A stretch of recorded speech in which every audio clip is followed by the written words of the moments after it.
You ready? Uh, yeah. We just waiting for you to say clap. Just make it clap.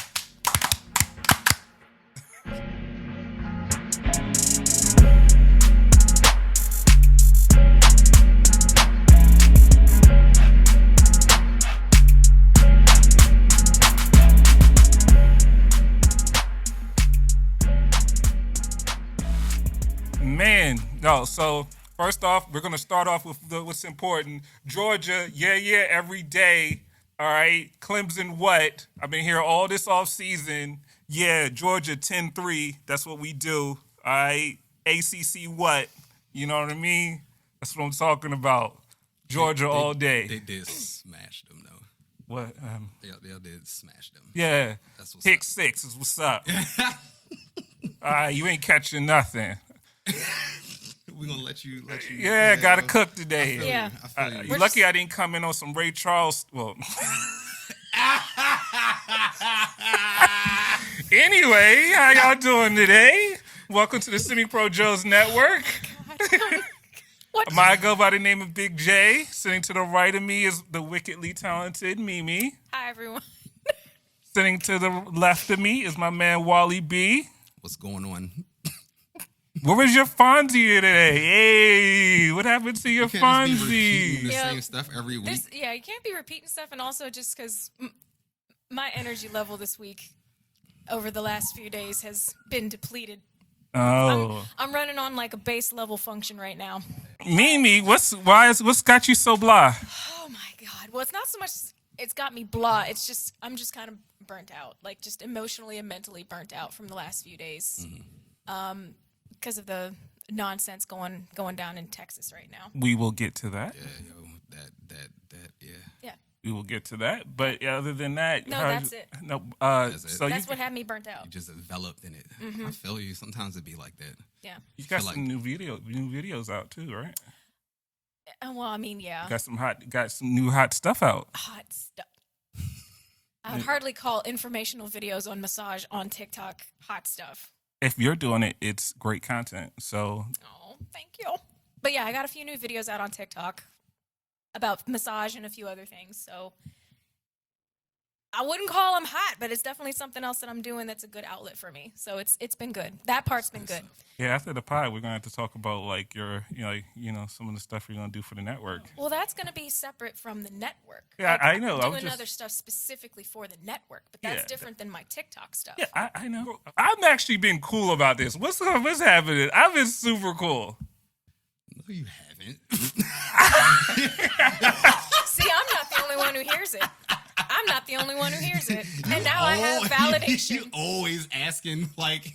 I have validation now. Just gotta chill, man. Like it'll happen when it happens.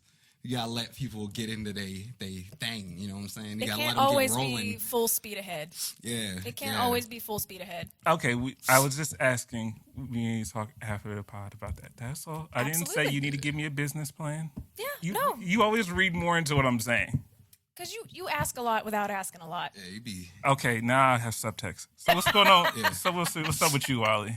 What's up with me? So this past week, the universe just wanted me to share experiences with you guys. Do Apparently. share. So on Monday, both Monday and Friday, my building cut the power out, right? Entirely. No AC, no power, no water. Like Not on even- purpose? Yes, on purpose. So Monday, they're like, we're installing a new transformer. Power's going to be out from 9 a.m. to 2 p.m. So I begrudgingly went into the office to work. I was going to come back like a little bit after lunch and just finish a few things up. And, come 4:30, the power's still not on. Oh, crap. It blinked on at some point around like 6 or something like that. But at the end of the day, it didn't come back on until like 11:30 at night. That's some bullshit. That was Monday, and where I was trying to like edit the podcast and do the video, like I couldn't do nothing. You know what I'm saying? So we get through the week, and then Thursday we get an email. They're like, tomorrow we're gonna shut off the power again because like we had some unforeseen trouble, and it was gonna be out from 9 to 6 p.m. And I'm like, that window's way wider, but it made me think that they were probably just giving themselves a wide berth Like last time they wanted to be finished at 2, so they told everybody 2, and it just didn't happen, and that ended up being right. Yeah. Power came on around actually no, it still came on a little bit later than that, but like they hit way closer to what they said they were gonna do. So 2 days out of the week, I was pretty much like incapacitated. Well, the first one was worse because it was like 95 degrees outside. Yeah. I almost that's what I was. That's the shared experience. I almost died up there on the top floor of my building. Yeah, sucks. because heat rises, right? Oh yes, it is. Yeah. Fortunately, though, you're right. The rest of the week has actually started feeling like fall. Yeah. All of a sudden. So ready for that. So yeah. ready. I fallified my house, actually, is what I did yesterday. Oh yeah. Turned my whole house into a fall paradise. Oh nice. I love fall. It's my favorite season. Yeah, me too. So I've been listening to all the new music that's been going out lately. Nice. So, so you know, what's up? I'm just laughing from earlier. Oh yeah.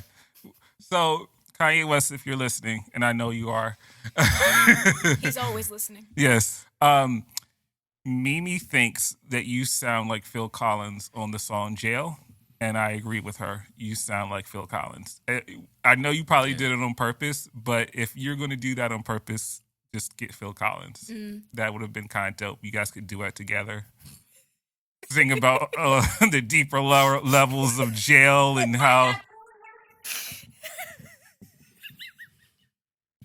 Why do you sound... Drums. Boom. I know. I can feel it. Yo, imagine that blended in that way. Yo, that's... Because I thought that's what it sounded like when you were playing it. I was like, oh, he's playing Phil Collins.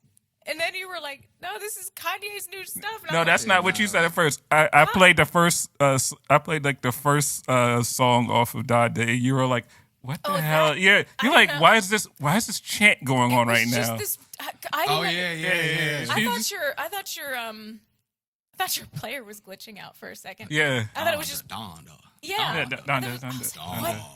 What is this? Or expecting that song. What was that song from like back in like the 80s or not? Da da da.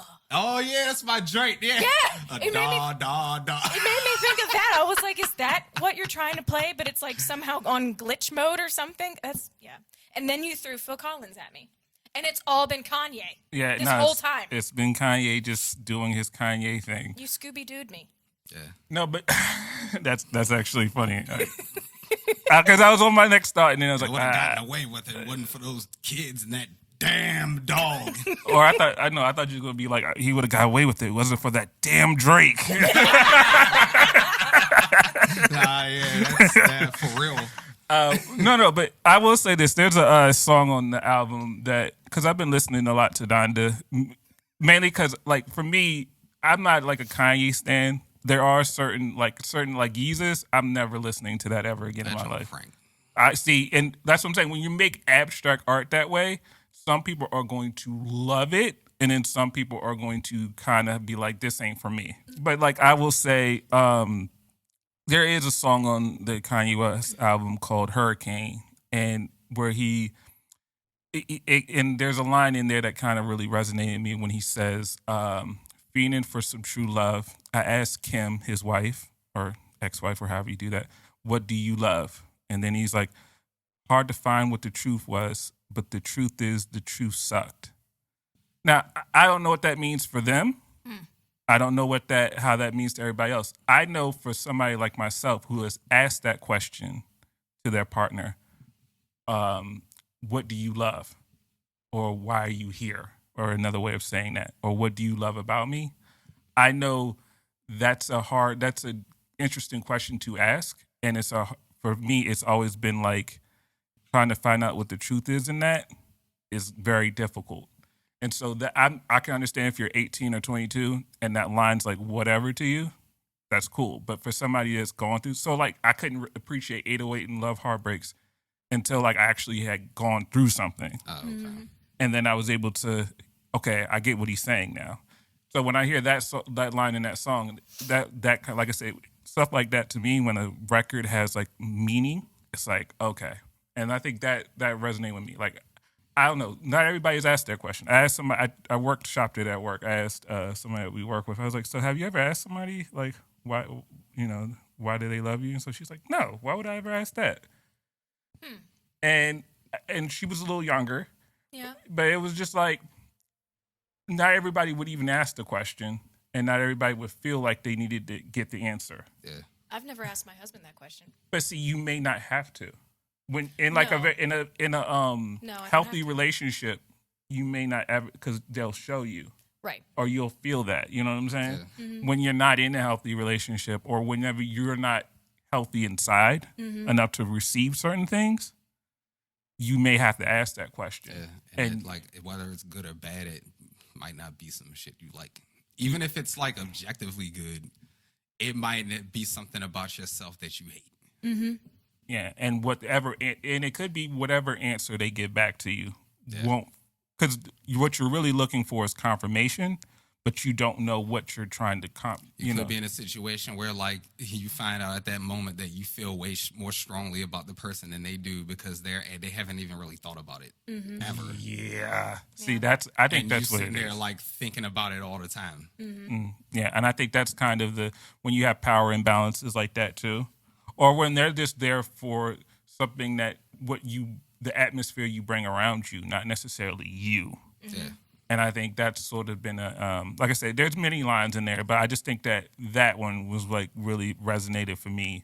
And then there was a line on Drake's album where he's like, I started losing friends and gaining more peace.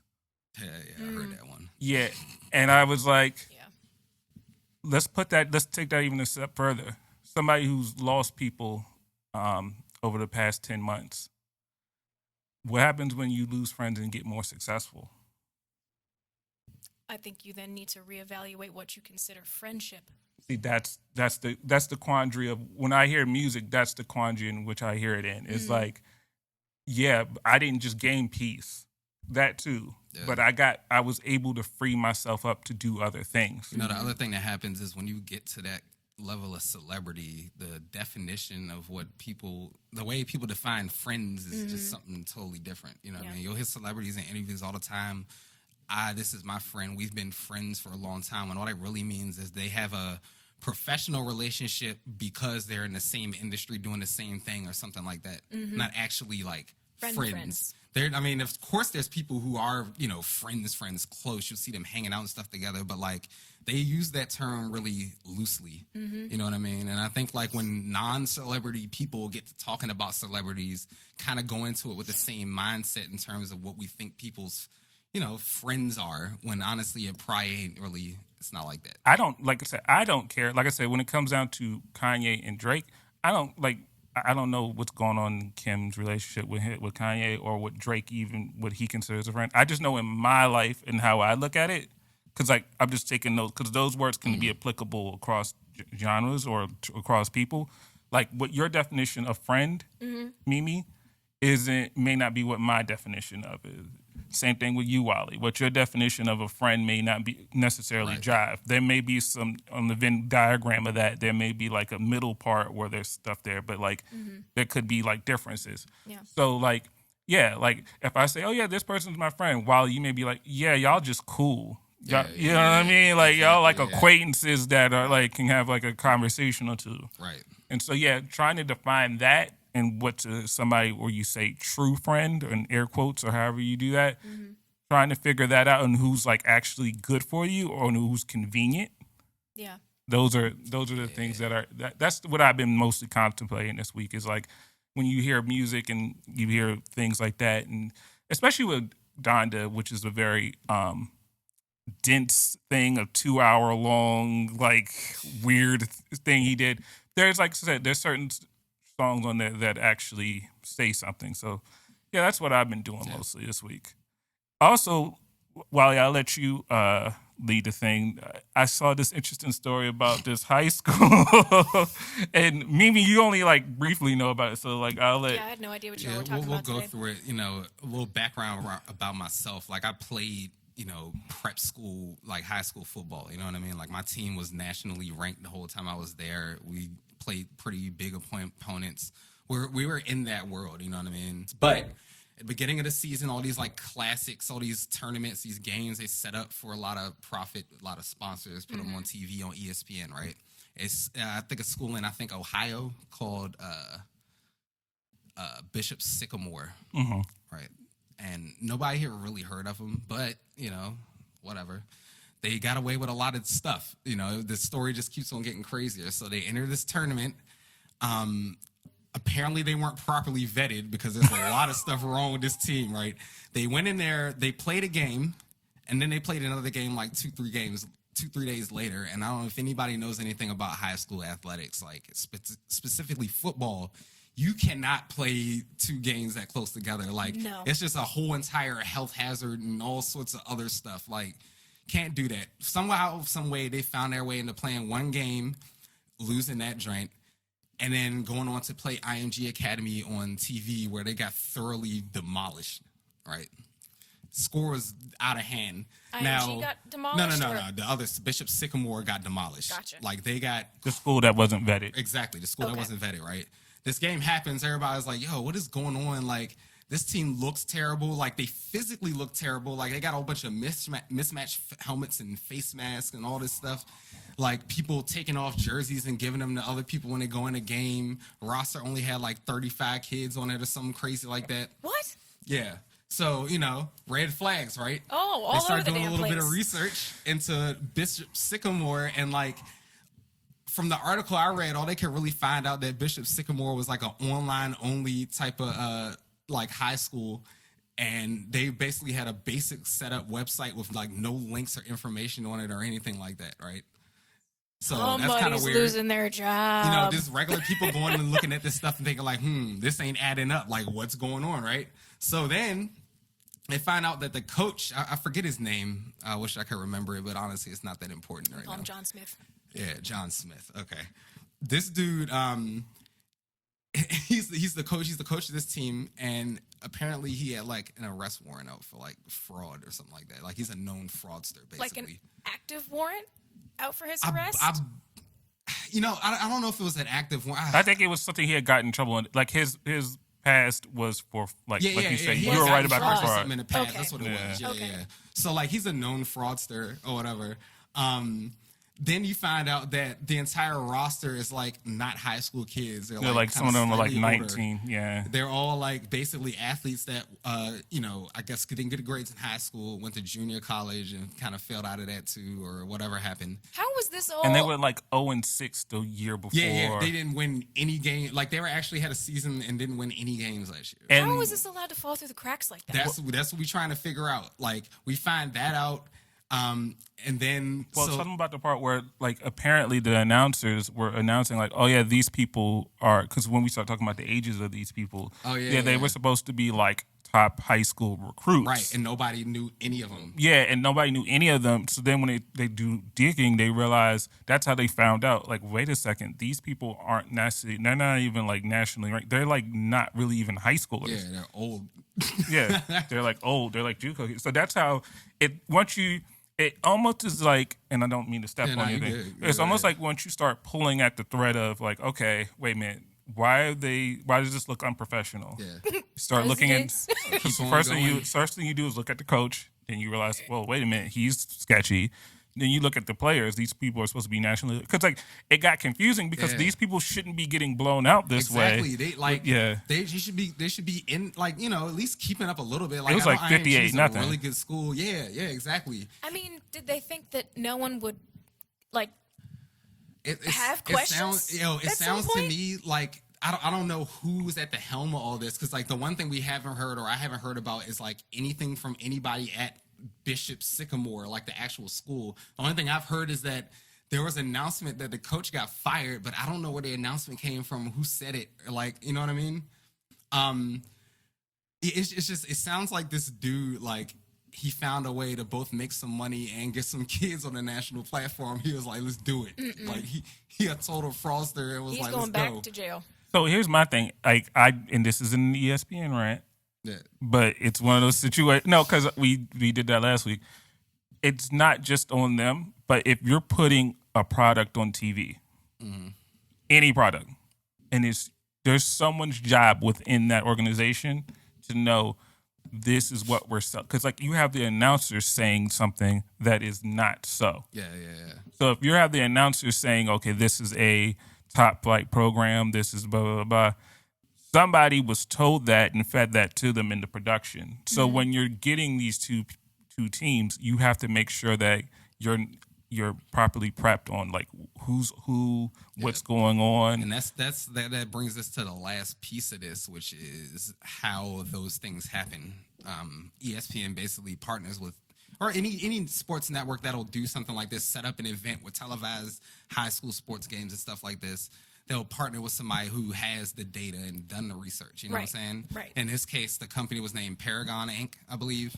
They're like a sports marketing agency or company, and they were the ones in charge of like finding, vetting, and scheduling these games, putting the matchups together. And like I guess what most likely happened is they brought their finished product to ESPN because again, it's a business relationship, and we trust that you do what the hell you say you're gonna do, and vice versa. They brought their finished product to ESPN. They looked it over. All right, looks good. Put it on the air. And like there wasn't a lot of quality assurance, on the way when the data or info was on its way out of Paragon. They were the ones putting everything together. They also feed all the information about all the teams that you would need to the broadcast, and also their response to what happened. Their response through ESPN was, we're going to make sure something like this doesn't happen again. They're trying to make sure they like, it's not a big deal. You know what I mean? But yeah, I think what really happened is like Paragon didn't do their due diligence and left ESPN hanging, and it just makes them look even worse because of everything that's been going on with them lately. Yeah. Unfortunately. That's Yeah, wild. there's some fraudsters are everywhere. Fraudsters, scammers, they out here. Like, we just heard the high school sports story, but like any of these stories, like I don't know if anybody's heard about the grandparent scam before.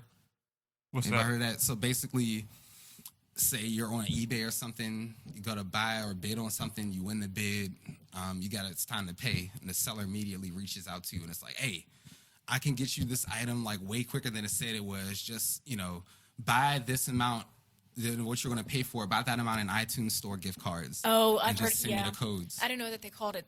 Yeah, it's called the grandparent scam because I don't know that's about usually how it works on. That's usually who it works on. Just stuff like that. There's people scamming through crypto. You know what I mean? People are getting more and more sophisticated with their scam stuff. I mean, with like social security things, with stuff with the IRS, people giving out. And you're right. Like, it's sad, but most of the victims are the older generation who aren't as well versed in technology in general, and they just are like, they just aren't aware. And then they give out all this information. I mean, that shit almost happened to my grandparents 3 years ago. Yeah. Look, I used to work for Apple, and part of my time there, I was an advisor for the iTunes store, and I would get them calls all day. Like, people would go into like a Walgreens, just buy them drinks, give the codes up. The codes, like the money had been spent like 5 minutes later, and I couldn't do nothing about it except send it to somebody else, and I don't know what happened. Yep. You know what I'm saying? Like, How'd your grandparents resolve it? Well, thankfully they didn't so it happened to where it wasn't like a online or anything, but someone called my grandparents' house and spoke like they were my husband and talked to my grandmother and we call her Grammy, we call my granddad Pappy, and knew that we called them that, knew my husband's name, knew my name, but had called her and had said something about how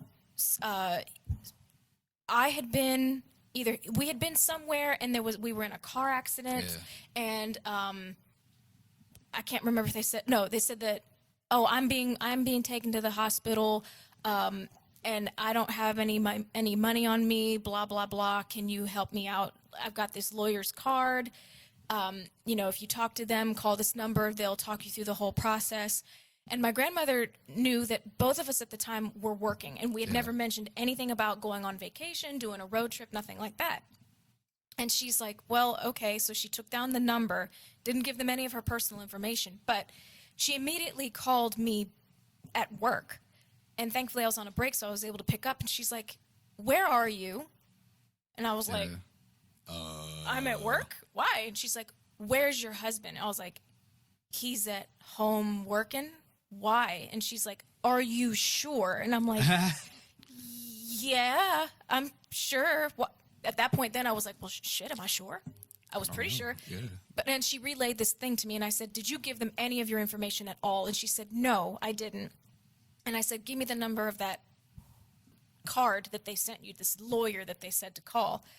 And so I got off the phone with my grandmother, immediately called my husband, and I said, hey, you're at home, right? And he's like, yeah, why? So I relayed the story to him, and he's like, did she give any information? I was like, no, she didn't give any information. But I mean, had my grandmother not thought, had she just kind of reacted, had she been like in panic mode, oh my gosh, let me help, let me send this money, whatever. You know, she could have been scammed out of God knows how much money. What they do, what a lot of them do is they target people that have family that are like immigrants, and they'll call as like the FBI or USCIS and like start talking all this trash, like we're going to come get you for something. If you don't pay this amount of money or something. Pay $500 in iTunes store gift cards to the FBI. Like that sounds ridiculous, but you know what I'm saying? Tensions be high. Exactly. So I mean, scammers they really have no shame and they know no bounds. Nah. I had a thing when I was getting my PS5. Oh boy, somebody tried to run a little game on me on that one. Oh, for real? Yeah, I forget exactly how that went about, but it was something to the effect of I ordered the thing the day when it's supposed to be shipped out.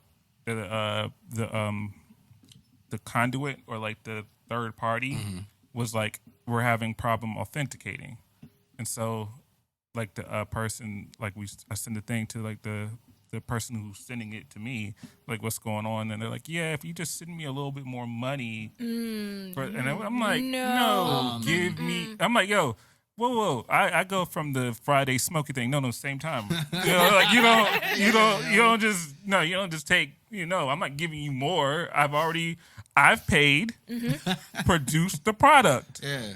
As we agreed. Yeah, like what are we doing? Like this isn't consignment. Give me my, give me Like what I you asked doing? for. Yeah, Especially because this is a PS5. Yeah. Like, come on, son. Like, You know what it is out here. I know the deal. Like, come on, I know the deal. I know what's getting. Like, if you trying to, like, I'm not the person in this game. I ain't about to snitch you out, but just like give me the refund since you can't produce the thing, and I got money came back, and I was like. The person was like, "Oh yeah, I finally got the thing and stuff." I'm like, "You were advertising you had the thing." And anyway, long story short, I didn't get scammed because I was like, "I'm not giving you more money." Just after I've already, and then it was like I ended up getting it like a couple months later, and it was cool. But like, you just have to be very careful about.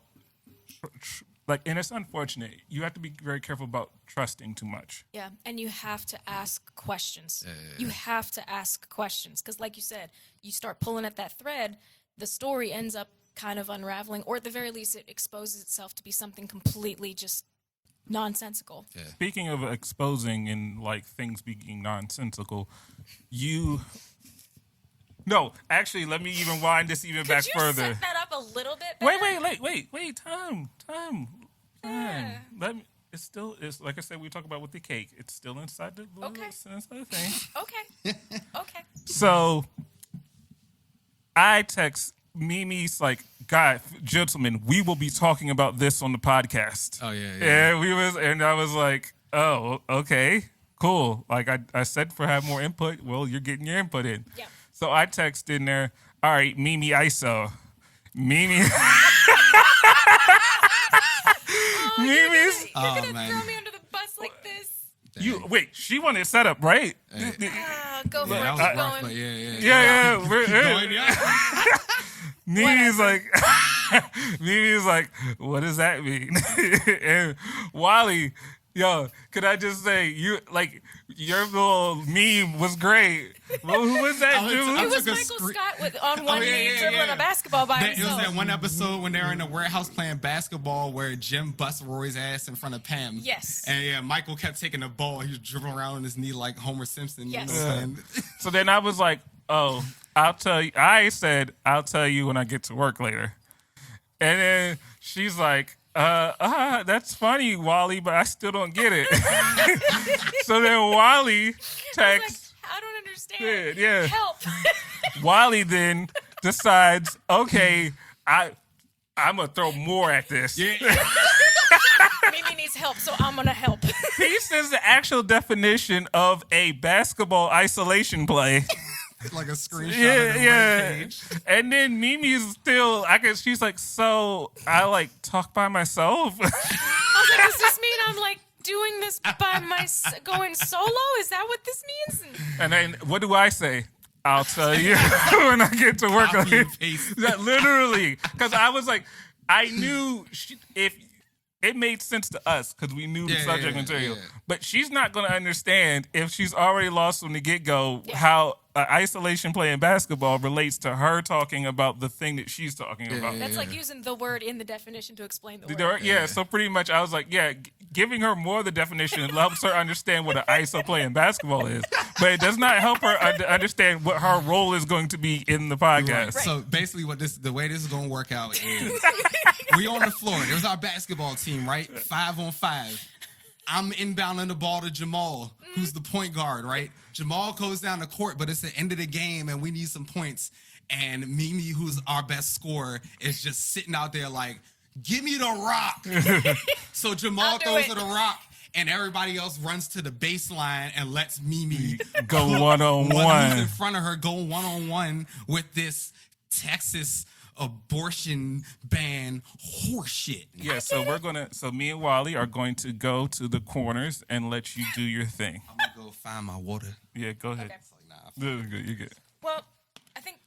Well, first it needs to be said that what I'm about to say is going to be part personal opinion, but majority of it's going to be just straight data. So it may get a touch dry, but it's important that we all get an understanding of a few base pieces of information, so we're not going on emotional or religious rhetorical pieces of information. Right. So, for anyone who doesn't know, this past week, Texas passed an abortion ban law.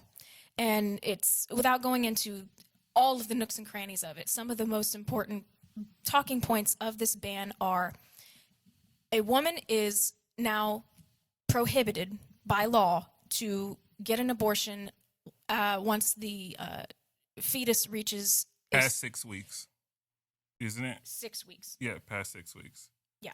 Yeah. No, once you hit if you hit 6 weeks, it's midnight. This is the beginning of the 6th week. Sorry, I didn't want to interrupt. I just want to make sure, it's just no, 6 like weeks. once you have reached, not if you're over 6 weeks, but once you've reached that 6 week mark, you are in Texas now. It is illegal for you to seek out an abortion. And that's what kind of makes it Roe v. Wade. That's how they skirt around Roe v. Wade, is that they're saying that they're not. It's not an all and out right on abortion. I just want to be clear. When they made this law, as actually, if you read through the law, the verbiage that they use was very specific and very purposefully thought out to not immediately directly challenge Roe v. Wade.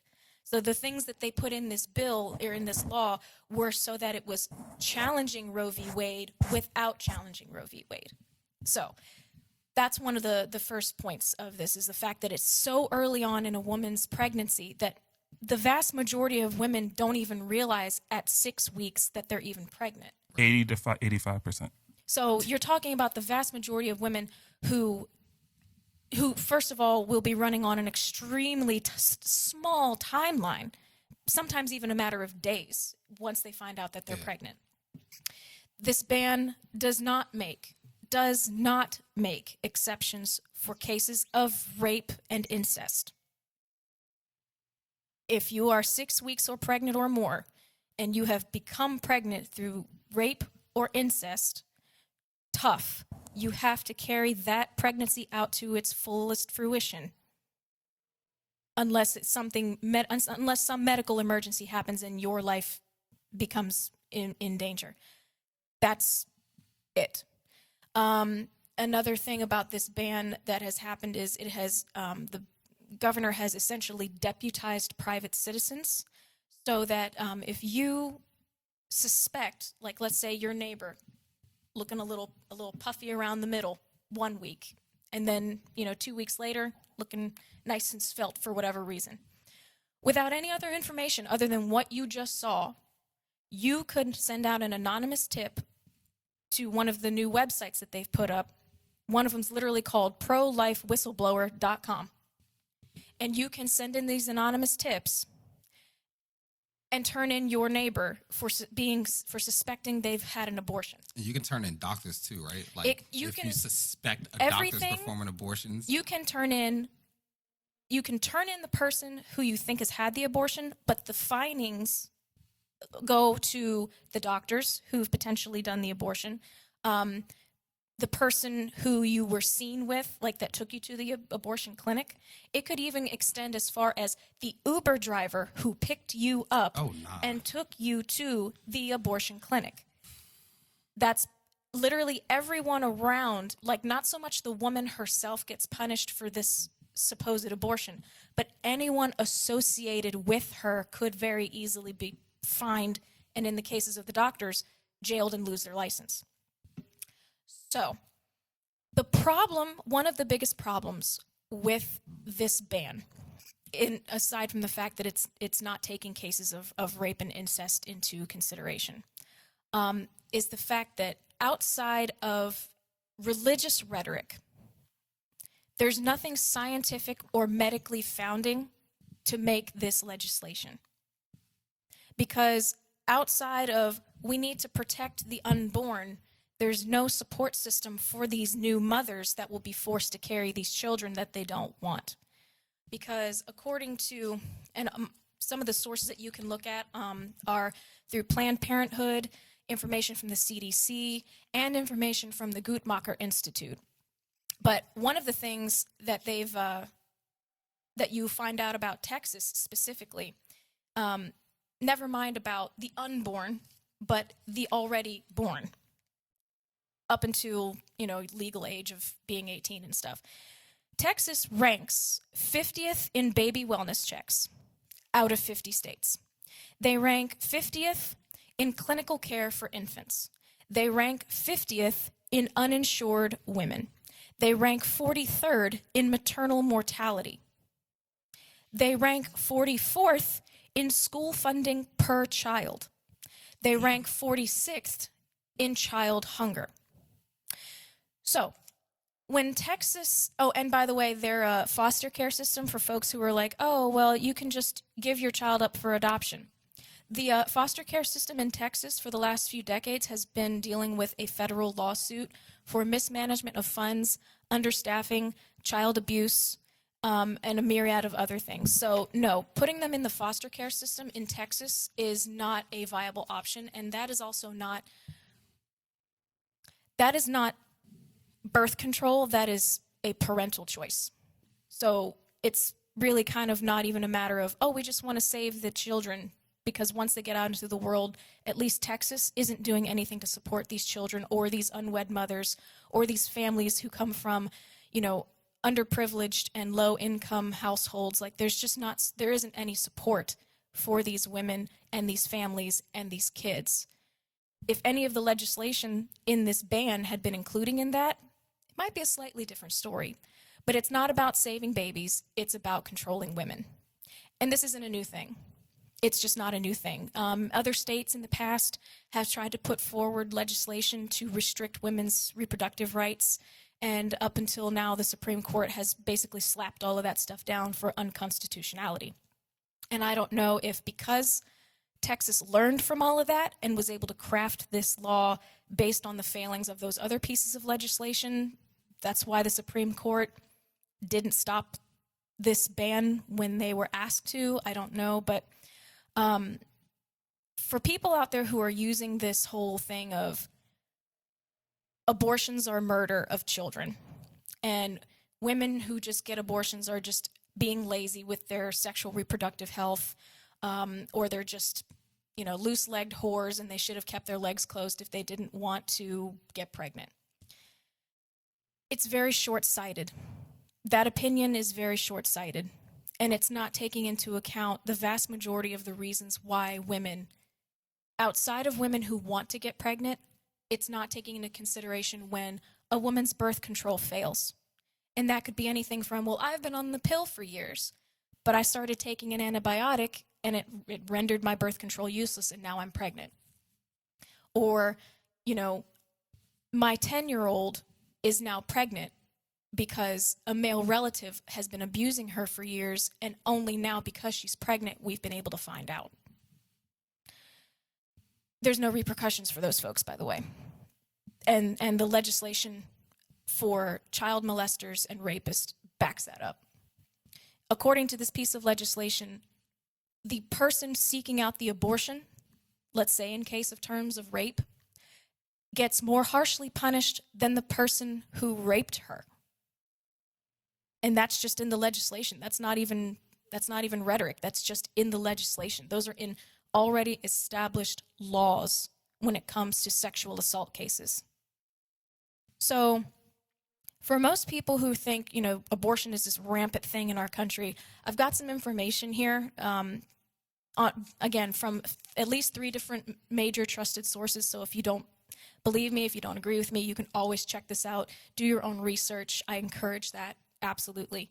But according to Planned Parenthood services, from the course of 2016 to 2017, of all of the services that Planned Parenthood provided, only 3% of their services provided had to do with abortion services.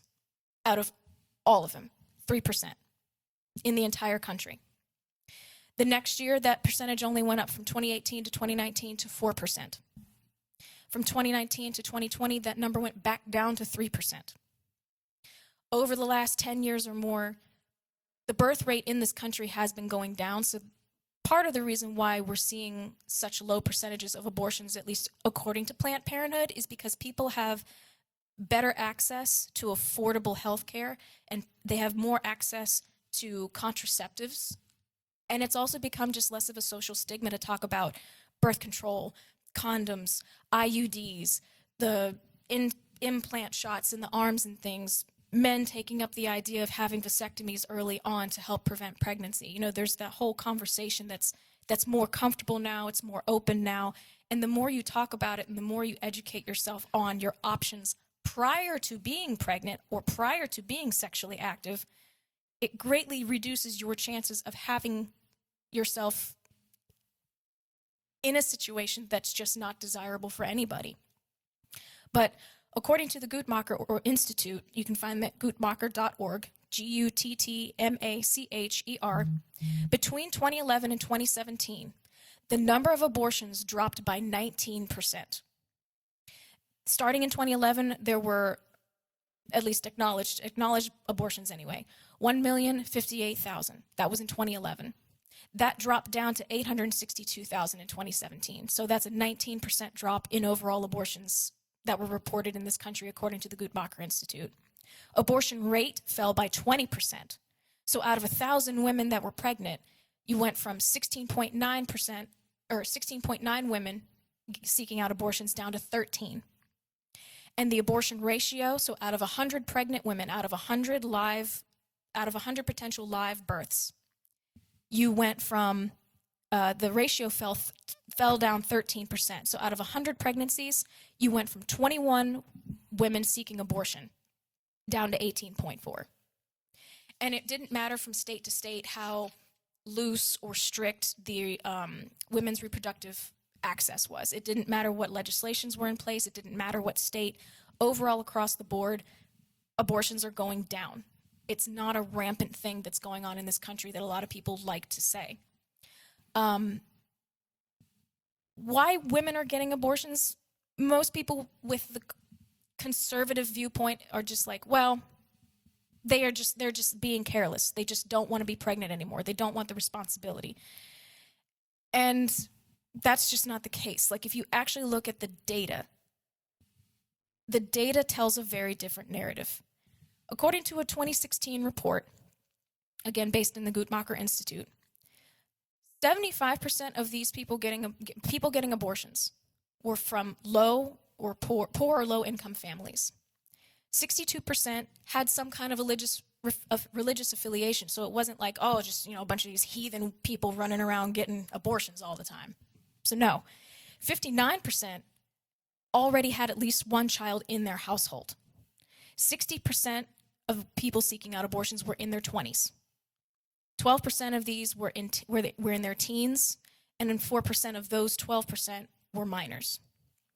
39% were white, 28% were black, 25% were Hispanic, 6% were Asian, and 3% identified as something else.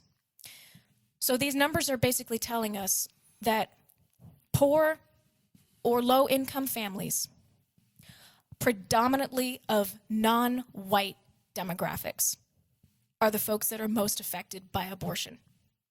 Your higher income white families are always going to have access or easier access, according to this data, to safe abortion options. And let's just not even mistake ourselves here. This ban is not about stopping abortion. The ban is about stopping safe abortion, because there's going to be a sharp uptick of women being admitted to the hospitals, or just women outright dying from trying to do at-home abortions on their own. And that's not saving a life at all. If anything, that's potentially killing 2 people if you want to do the whole a 6-week-old clump of cells as a person. That's fine.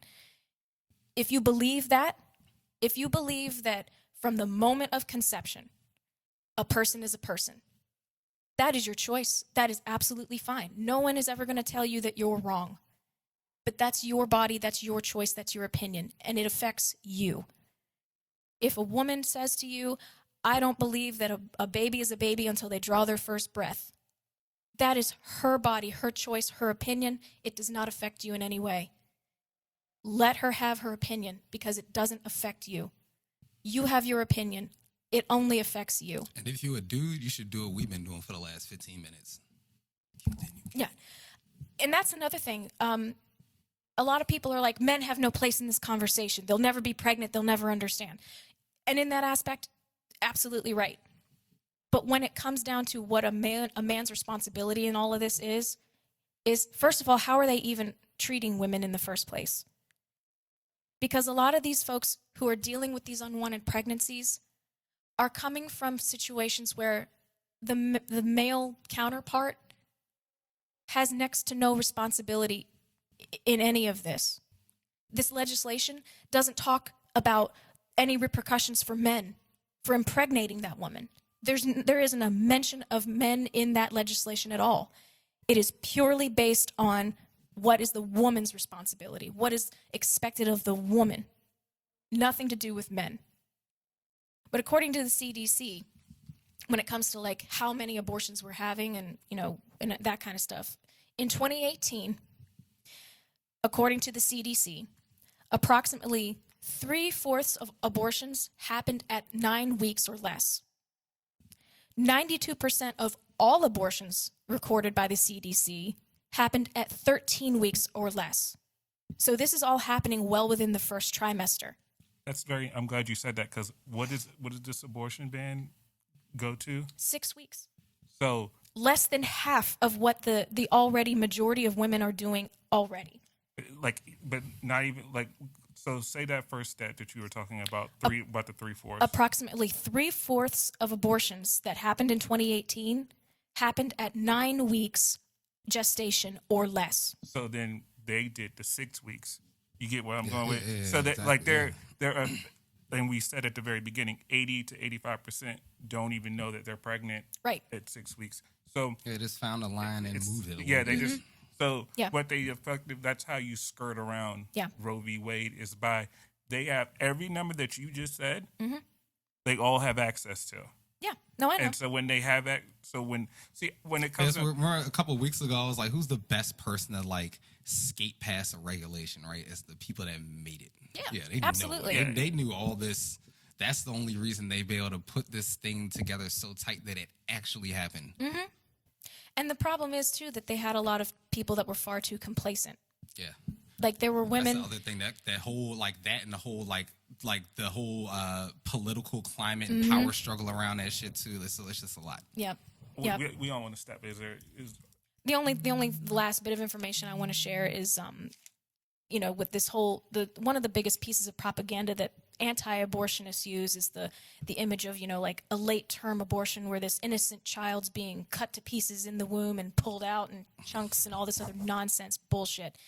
That is purely propaganda. That is purely propaganda. And I can say that with fullest of confidences because the data doesn't back that up in any capacity. That may, however, be true. That may have been true back in the day when you were doing the back alley abortions, when they weren't regulated, when they weren't done by even licensed healthcare professionals. That may have happened to some women. Like when people didn't even say back the in the word day. abortion, you know what I'm saying? It was just Right. like, oh. But when it comes to actual abortion procedures, during the first trimester, you've got primarily two options. It's either going to be the abortion pill, it's either like a pill and a shot, or you've got what's called a suction abortion. And all that basically is just where a tiny tube is inserted into the woman's uterus, and it's basically just vacuuming out the lining, the thickened lining of her uterus. That's essentially all that is. Because at that point, the fetus is a tiny little sac of cells. It's not there aren't any limbs. There's no nervous system to regulate any kind of pain. There's no brain activity. There's nothing there. It's just a little teeny sac of cells. And that's the most common way during the first trimester an abortion is done. It's as invasive as it sounds. It's a fairly simple procedure. You can be typically in and out of your clinic within 30 to 40 minutes. The next trimester, the procedure is essentially the same, but it's called a D&E. Most women are probably familiar with a D&E, so a dilation and evacuation. Many times this is done in cases of where the woman is dealing with either something like endometriosis and with a whole bunch of scar tissue and things, and if they do find themselves pregnant and the fetus is not going to be viable because of all of the issues going on they'll do a D&E in this case to clean out the uterus in that case. And again, just about the same amount of time, only just a little bit more invasive because there's a few medical prep things that need to be done ahead of time to make sure that there isn't any damage done to the woman's cervix during this procedure. And then in the third trimester, or late-term abortion, as many people are familiar with the negative propaganda, that's what everyone immediately thinks of. It's a late-term abortion. It is a surgical procedure. This has to be done by a licensed and certified specialist that you have to seek out. Not every surgeon is capable or qualified to do this, but it's a surgical procedure that has to be done, and it's reserved for medical emergencies only. This is in cases of where something is going wrong, the woman is at risk of dying, the child, for whatever reason, is not going to be viable outside of the mother's womb. And it's in this cases where you're talking about things like organs that never developed, there is no cardiac heartbeat anymore, there's no brain activity. In this case, the mother will essentially give birth to a dead child. It will be a stillborn birth.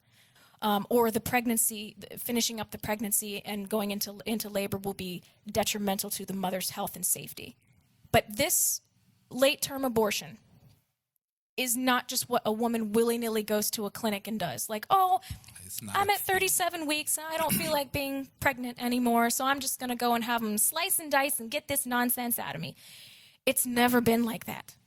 And the fact that that's been so much of the rhetoric thrown at the public to keep their opinions about this negative and hostile, it has been only to the detriment of the health and safety of women. This has nothing to do with saving lives. It has nothing to do with thinking about the rights of the unborn. It is purely about controlling women.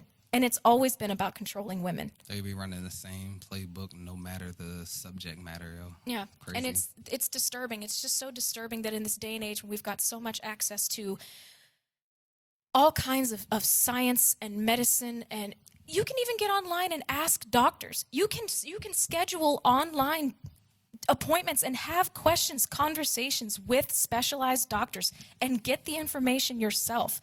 Educate yourself about what abortion is and what it isn't and why it's so necessary for the overall health and safety of the female population. Because you get rid of this, and you're talking about endangering literally 50% of the population of this country. Yeah. And that is probably the most un-American... more than 50%, right? Yeah, the most un-American thing that I can think of is to willingly put 50% or more of the population at risk because of your personal beliefs.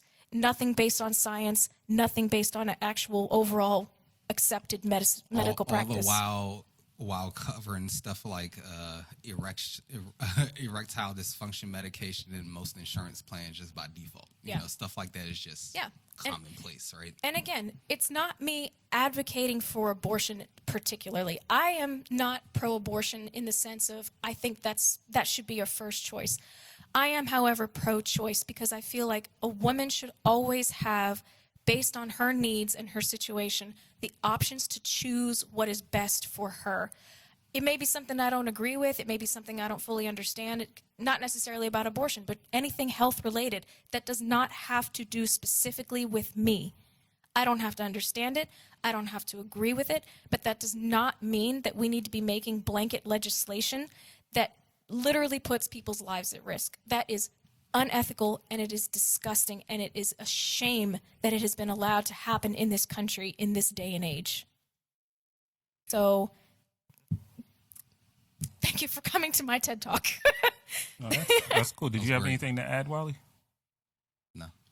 I think the only thing I'll say is, and I thought we were talking about this a little before the podcast.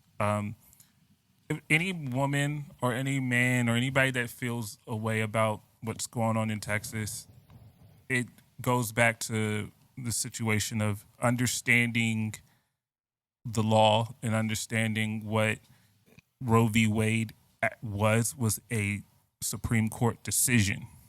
There was no law passed. Mm-hmm. The Supreme Court is not in charge of making laws.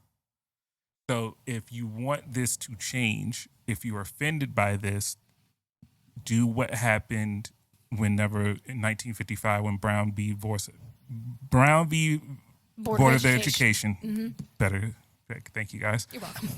I don't know why that was tough. Whenever that decision was passed, that did not mean every black person had civil rights. Right. No. That was not how that worked. The March on Selma, Alabama happened after that. You have to put pressure on your elected officials. You have to put pressure on the people that represent you to say that I want this to change. I do not want, because what you've been saying about this is a long line of rollbacks and things designed to cut away at Roe v. Wade. Whether it's what happened in Texas, whether it's, hey, I'm in Idaho and there's only 2 abortion clinics in the whole state of Idaho. I have to now travel 3 or 4 hours in order to get a safe abortion. So if you want this thing to change, you have to put political pressure. Power does not concede without a demand. Right. You have to put pressure on people in order to change these things. And the only way to do that is to make it into a law. Now, what we had talked about before, Pocket, there's a lot of politicians now playing lip service to this. I hope they actually do something. Write it down plainly so that it can never be contested. Right. Now, here's the political sausage, and is that you have to end the filibuster. Yes. There's no way you can get anything done like this, this hot button, without ending the filibuster, without having, because you're never going to get 60%. You're not going to get 60 out of, You're people from the other side. You're not. But here's the thing, and here's where we speak of sinisternness last week. The Democrats do a lot of lip service towards women and abortion rights. Yes. They have the presidency, they have the House, and they have the Senate. They can end the filibuster right now, pass something right now. Yep. Anything other than doing that is nothing. Right. Because you can literally say whatever. But until you actually put pen to paper, I don't want to hear anything. Because it's not like Roe v. Wade happened last week. No. This has been going on. So like I said, you have to now put this into law. And the only way to do that is to actually draw up a bill. Because like I said, the Republicans have said, we're not about this. Right. Democrats actually give lip service to something, and just so don't, like- make them do it. Just like what happened with Lyndon B. Johnson. Make him do it. Yeah. Lyndon B. Johnson had to twist several arms to get the civil rights of 1964 He's passed. probably to threaten people. And all Threaten that. people, political Call in careers, favors. give kickbacks. All kind of nasty shit went on in order for that He's groundbreaking a rough legislation. dude, too, Yeah, People was probably scared of him in that room. Look. he doesn't get a lot of credit for that. This is what's going to happen. He doesn't get a lot of credit because he was a one-term. He was a one-term president. He doesn't get a lot of credit for that. But that took a lot of courage, and it was not popular. Yeah. Sometimes you do things as a president or as Nancy Pelosi. And here's the thing: none of these people are popular anyway. Right.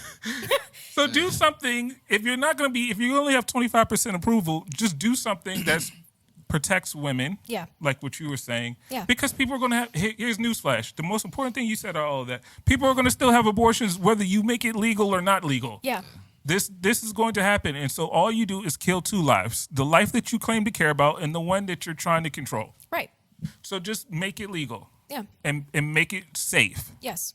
And if you do it that way and make people have their own choices, and if you want to attack the problem, how about attack what she was talking about with lower income housing, education, condom use, Access, access to all sorts of kinds of birth control, not just for women, but for we need to as a society. And I'm sorry if I make the two of you uncomfortable about this, but when it comes to male forms of birth control, there's stuff out there already. Most people don't know that there's like different kinds of male birth control, and I'm not talking about just like vasectomies. I'm talking about like shit's out other here, forms of male birth control that have far fewer and far less impactful side effects than hormonal-based birth controls that women are subjected to on a regular basis. 10 years ago, reading a report about how like the male pill was like about to go on market. You know what I'm saying? Like, Yeah, it's it's out like, here. There's like nobody men are really- cool with taking a pill to help get it up, but they're not cool with taking a pill to help control what comes out of it. So I don't, make that make sense. No, I'm with you on that. Like I said, I just want to make sure that you gave a lot of information out there. I did. I'm sorry if I overloaded you guys. No, it's fine. It's a lot to take in. It's Actually, a lot we to take have in. one more piece to this puzzle too when you're done. Yeah, and it's like I said, I'm glad you did that. There's no problem. Everybody can have information, and you told people, hey, if you don't believe what I'm saying, look it up yourself. Yeah. I always encourage people to do that too. Or if you don't even agree with the idea of abortion, that's totally fine. Don't get one. Yeah. Don't get one. Your choices with your body have absolutely no effect on me unless we're talking about a highly infectious communicable disease. Yeah, Yes, COVID, I'm looking at you. I just want to make sure that people understand what to do. Because Yeah. being upset and hashtagging and doing all that, it's cool. It only but goes so far. But if you're not going to put any words or action into it, then it's just a lot of noise. That what to do brings me to the other little part of this, that something that kind of happened recently. I know like it wasn't just Breitbart and Steve Bannon, but like he put out kind of like a call to action around the country. Basically kind of held the same message, the overarching message over abortion and all these other topics, LGBTQ rights, civil rights and all that, which is they trying to erase us. We need to stick our feet in the ground, right? Mm-hmm. So he's a call to action for all these people to like really get involved in their local governments, like on a small scale. So like recently there's been a ton of like Trumpist type conservative far right-wing Republican citizens staking their claim to like local offices all over the entire country. Yeah. You know what I'm saying? So like people need to really keep their eye on that. Keep their eye on it, and like if there's something that needs to be challenged, actually challenge it before it's like, too late. Yeah.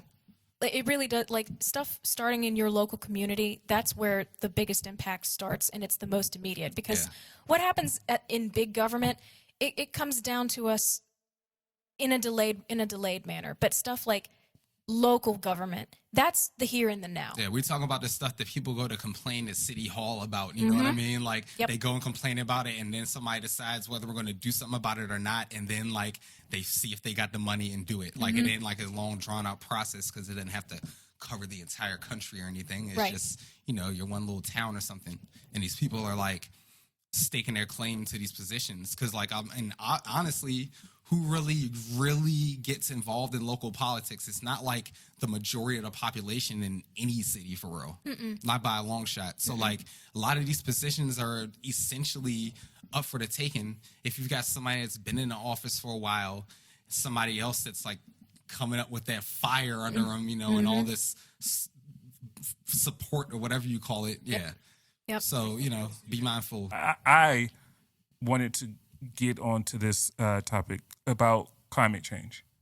There was a situation going on in New York where 21 or 22 people died due to flooding. Yeah. Because they literally got all the rain that they normally get in September in one day. Yeah. Yep. Yeah. You know, I'm 32 years old. I grew up in the 90s. I've been hearing about climate change forever. Yep. Our whole Everyone's We all know Al Gore. we all been hearing about it. It's the one thing during every election season that our politicians talk about and say in their speeches, but then I don't know, somehow when they get in office, it somehow becomes about the fossil fuel and oil companies and all the rest of that. I feel like that nobody really made any kind of move towards any of that until and I mean like anything minuscule towards climate change in that regard till like after 2008. Like nobody, they all like literally talk about it and just like. Yep. But here's the thing, and here's the biggest problem. There's a lot of special interests at play. Oh yeah, of course. And the problem is that when we start talking about these situations of climate change, I think people don't understand how it specifically affects them. Like, oh yeah, that's a terrible thing. Hurricanes happen, people get displaced, Katrina and all the rest of that. Here's the thing that will happen and where it will directly affect you. All this stuff at the border about what they're talking about immigration. What's going on? No, nothing. Oh yeah. Oh. No, don't Yeah. pay Keep attention. going. Don't ever pay attention to anything over here. Okay. Don't do that too much. Okay. Don't ever look over here. Okay. No. So when it comes down to that, it's one of those situations where everybody's like, "Oh yeah, the border and all the rest of that." Blah, blah, blah. What's going on now at the border will look like child's play compared to what will happen in the next 20 to 30 years when it comes down to climate change and what's already starting to happen. There are aquifers in the Midwest and the West are starting to go low. Water is one of the most valuable resources on this planet. It's probably the most valuable resources. It's also one of the resources that there's so little fresh water or water we can actually consume. So if we're starting to run low on water in our natural aquifers, imagine what's going on in other countries that depend on farming, that depend on irrigation. They're starting to run low. Yep. And once you start having that, people from countries that aren't so affluent as we are, systems start to break down. Governments start to break down. You can't provide for your people, people will go elsewhere. Or even if there's I forget what country it is. It's an island country that basically shit's underwater now. Yeah. It's gone. Sinking. You know what I'm saying? It's sank. They had a storm. It was the hurricane, tornado, something. It crushed the island, and then the sea level rose a little bit, and that's just it. That's all New York City is a collection of islands. So New York City, the United Kingdom, a lot of these places The Keys, Miami, Yep. all them these places. vacation DC. spots. DC is a swamp. It's just DC is just a drained swamp. Yeah, no, this is a situation where you're going to have not only people coming in, but you're going to have people moving out of areas and going to other areas just because it's not habitable. This is not something where you can close your eyes and be like, oh, we'll get to it later, or, Elon Musk is going to save us. Later is now. Later is literally now. And if I'm going to be honest and if I'm going to tell the truth on this podcast, later was probably 10 years ago. Yeah, probably. Yeah, at least. 10 to 20 years ago is when we should have probably got. It may actually be. They've been talking about fossil fuels running out soon since the 60s, yo. It's not even that running out. It's going to be what is the effect of all this stuff now? Well, I mean, that's what I'm saying. That's just one of the, like everything you're talking about. Like, there's a Actually, ton of different things. It's and, a like, good that's thing if one we're of them. running out of fossil It's a fuels. good thing if we're running out of fossil fuels, kind of, because like there is stuff, even if we go a lot of these like routes in terms of solving climate change issues, where like some of that fuel is going to be necessary, just like a minuscule amount compared to what we're using now. If we don't have any, or something like that happens, then like that is a problem too. And you were talking Makes it about more complicated. you were talking about the you know, the danger of, fresh water going down and becoming more scarce. I mean, right now out in the Midwest, you've got the Line 3 pipeline going up.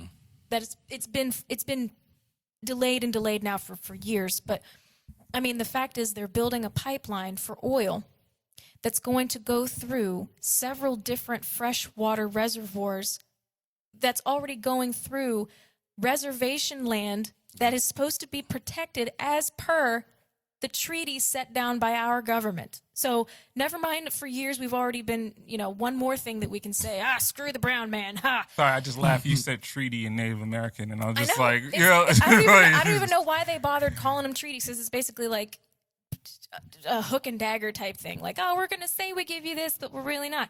But the problem is you're talking about endangering fresh water supplies for not if the pipeline ever cracks, but when the pipeline cracks, yeah. And that's not just going to affect the people on the reservations. It'll affect them the most. It'll affect them the hardest. But you're talking about all the other communities in the other surrounding states that require those fresh sources of water that will then be endangered. And guess what? And here's even let's make it even more one-to-one. Las Vegas, you won't exist. You will not. You don't exist naturally. You are in a desert. There's no city that's like right now before stuff really has gone haywire that it could just be 120 degrees outside and it's normal. Yeah, and they're like, this is a dry heat. It's going to get worse, and you're going to be like, feel like you sitting in a cup of coffee and shit. And you won't have water. Yeah. You won't have water because you're diverting a natural river to do that. And what happens when the water that it normally feeds into it, that comes off the mountains, melts? And there's no more of that. More desert. Yeah. More. Where are you getting that water from? See, these are the things that people aren't paying attention to because right now it's more important. It's like what they do in the government. They just kick the can down the road.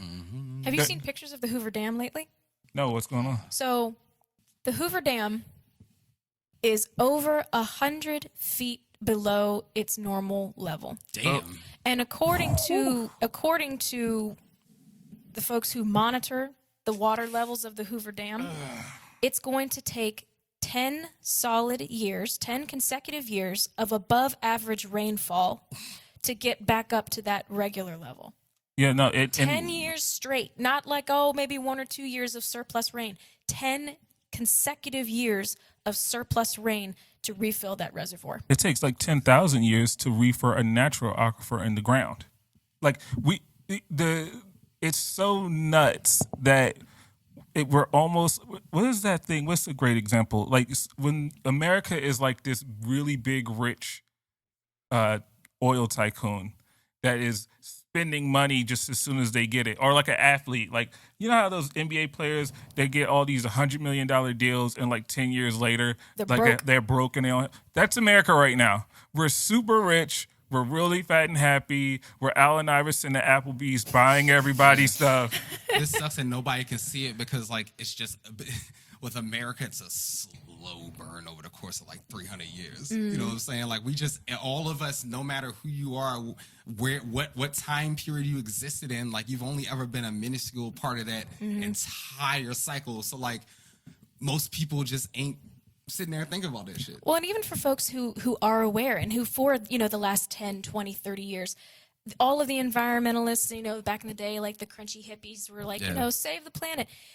Even those people who even had an inkling of what was coming and then who started studying all this stuff and started getting the data and started doing all these studies and going, guys, this is a problem. 10 years later, guys, this is a problem. 10 years later, guys, really big problem now.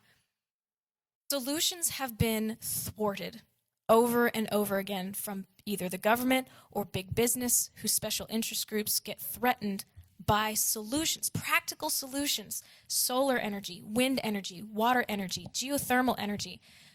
There's so many different options out there that we're only just now seriously starting to tap into, that we should have been doing this decades ago. We should have been doing this decades Like, ago. I know them wind turbines that's supposed to be or have gone up off the coast of Maryland. Like, them joints were in the works for a minute. Like they're all along, like all up along the Blue Ridge Mountains, all up between like West Virginia. Like you see them going through like these. Yeah, and they should have been there like a long time ago. They should have been there right? a while ago. Oh, they should have been there a while ago. Yeah, no, it's been a situation where everybody was like the tree huggers and all the rest of that kind of. It's like now, back in the 90s, you could pay certain scientists to give contradictory, evidence. Yeah. Now it's so bad now. You get put in a hole for trying to do that. Like, There's no one you can't pay scientists enough money to keep this under wraps now. No. That actually should be scary. That there is not a dollar amount that you could bribe someone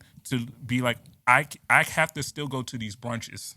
yeah, yo. You know what I'm saying? Yeah, Yeah, I still have to go to these places where I can be respected. I sound like a kook if I'm saying climate change isn't real, and I sound like a kook if I'm not being directly honest and saying some of the things that you're seeing right now are a direct result. Like, if you don't, let's say you don't believe COVID was leaked out of a lab or whatever.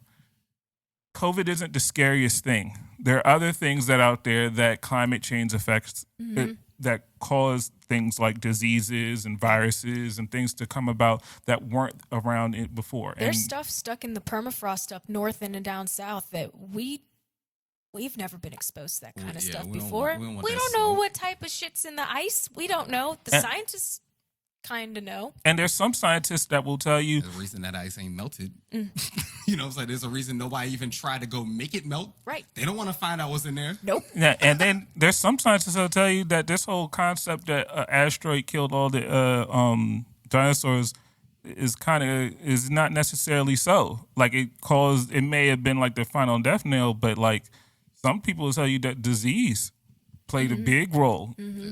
And some of that stuff was around then and isn't now. Yeah. And we don't know if that stuff is still here. And this is what climate change is unearthing. And this is the kind of things that we need to be very cognizant of. Like climate change not being able to filter the air out. Like we were talking about, just say something about the dinosaurs. Like there was another like catastrophic event where like a meteor like basically crashed into Earth and covered half of the planet in ash. Yep. Almost, right? And that's what like, threw us into that ice age. Yeah, a mini yeah. ice age. And like now, like say something similar that were to happen now after we've lost like half of like the Amazon, and stuff like that.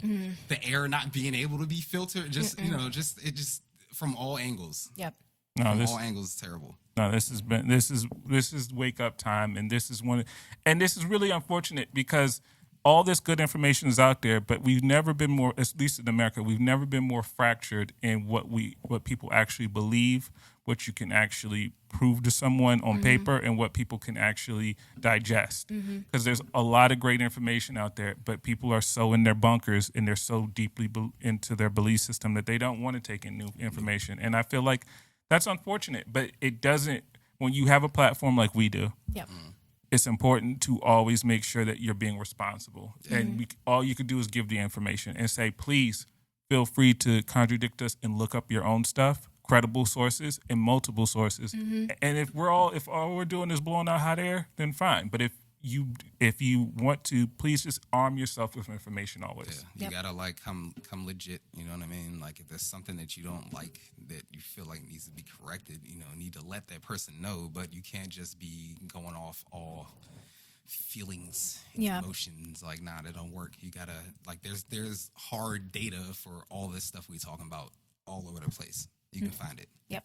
And to, I don't know if you were about to wrap this up, but I'd just like to say to everyone out there supporting us that, like, we wouldn't mind if you support us so that one day we can all, like, buy Teslas and stuff like that. Also, please like, comment, and subscribe. Yes. And also, I've been meaning to do this. Ladies, if you guys are looking to complete your outfit with accessories, please visit posemepretty.com. Pose Me Pretty has a wide range of... What's up, guys? You almost had it. You just... It's the looks. I'm sorry. I always lose it. Pose Me Pretty has a large variety of jewelry and accessories that can help complete your fits. So please visit poseMePretty.com or visit Pose Me Pretty on Instagram.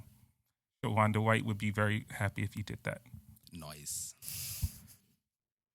And also next week we will have Daniela from Mama Teresa's Empanadas. We're Here. getting empanadas next week. So we liked I love her empanadas. Wally hasn't had a chance to try some, so we are going to have her here. We're going to have her ask her a couple questions because she has been an early supporter of this podcast. Mm-hmm. I have so many questions to ask her because I think it's just so interesting because like I wanted because she's both worked with me and Mimi before, and this is so new. I wanted to see like what did you ever think that we were going to be doing a podcast how's this going to work, or me and you even doing one, because it wasn't like a guarantee that was going to happen. So I think that's going to be an interesting conversation. I can't wait to have it. And and I always like to support people who support us. That's right. Yeah, for sure. That's Mimi, right. you got a word?